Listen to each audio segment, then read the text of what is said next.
नमस्कार, मी प्रतिभा तुम्हा सर्वांचे आपल्या अस्सल गावरान या रेसिपी चॅनलवर मनापासून स्वागत करते। आजच्या व्हिडिओत आपण पुरणपोळी बनवण्यासाठी काही महत्त्वाच्या टिप्स पाहणार आहोत। कधी कधी काय होतं की बऱ्याच जणींना पुरणपोळीचा सराव नसतो, मग त्यांच्या पुरणपोळ्या जमत नाही।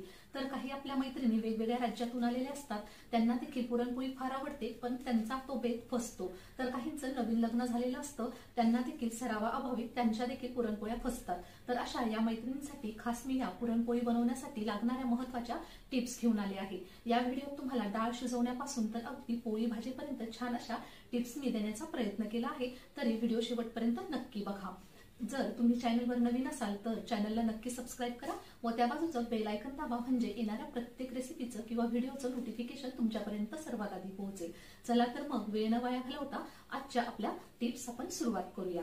पुरणपोळी बनवण्यासाठी पहिली टिप आहे, पुरणपोळीसाठी गहू निवडताना लोकवन गहू निवडावे, त्यामुळे पोळ्या छान होतात।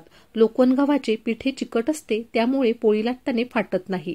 त्यानंतर टिप नंबर 2 आहे, तुमच्याकडे दुसऱ्या गव्हाचे पीठ असेल, लोकवन गव्हाचे नसेल तर 2 वाटी गव्हाच्या पिठात अर्धी वाटी मैदा वापरा, त्यामुळे पोळी फाटणार नाही, छान लुसलुशीत पोळी तयार होईल। त्यानंतर टिप नंबर 3 आहे, पुरण तयार करताना हरभऱ्याची डाळ किमान 2 तास आधी भिजवून ठेवा, त्यामुळे डाळ लवकर शिजते। त्यानंतर टिप नंबर 4 आहे, कणिक मळताना 2 चमचे तेल टाकावे, त्यामुळे पोळी छान अशी नरम होते। टिप नंबर 5 आहे, कणिक मळताना 2 ते 3 चिमूट हळद टाकावी, त्यामुळे पोळीला छान पिवळा रंग येतो। त्यानंतर टिप नंबर 6 आहे, डाळ शिजवताना डाळीच्या 2.5 पट पाणी घालावे, म्हणजे डाळ छान शिजते व कटाची आमटी करण्यासाठी डाळीचे बरेच पाणी शिल्लक राहते। यानंतर टिप नंबर 7 आहे, डाळ शिजवत असताना 1 चमचा तूप किंवा तेल टाकावे, त्यामुळे डाळीचे पाणी उतू जाणार नाही। टिप नंबर 8 आहे, जेव्हा डाळीत गुळ टाकला जातो तेव्हा तो किसून टाकावा, म्हणजे गुळ पुरणात लवकर मिक्स होतो व पुरण लवकर शिजण्यास मदत होते। त्यानंतर टिप नंबर 9 आहे, गुळ नेहमी समप्रमाणात वापरावा, गुळ जास्त झाल्यास पोळी कडक होण्याची शक्यता असते। त्यानंतर टिप नंबर 10 आहे, सुंठ जायफळ यासह वेलदोडे देखील पुरणात टाकावेत, पोळी जड असल्याने या मसाल्यांमुळे शरीराला कुठलाही त्रास होत नाही।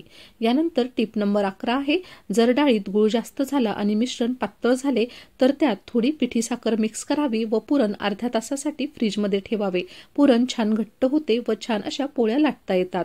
यानंतर टिप नंबर 12 आहे, पोळी लाटताना पिठाचा उंडा आणि पुरणाचा गोळा सारखाच घ्यावा, म्हणजे पिठाच्या बरोबरीत पुरण घातले की पोळी छान खमंग व चविष्ट तयार होते।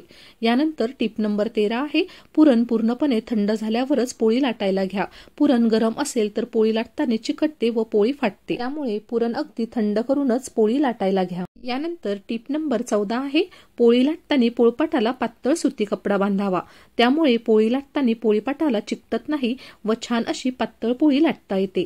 टिप नंबर 15 आहे, पोळी पूर्णपणे थंड झाल्यावरच डब्यात किंवा टोपल्यात ठेवा, म्हणजे पोळीला घाम येणार नाही, चिकट होणार नाही व त्यामुळे पोळी छान अशी जास्त दिवस टिकून राहते। तर मग या होत्या आजच्या पुरणपोळी बनवण्यासाठी अतिशय उपयुक्त अशा 15 टिप्स।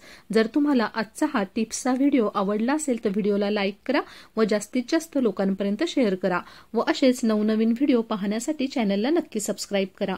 पुन्हा भेटूया अशा छानशा एका व्हिडिओ सोबत, तोपर्यंत धन्यवाद।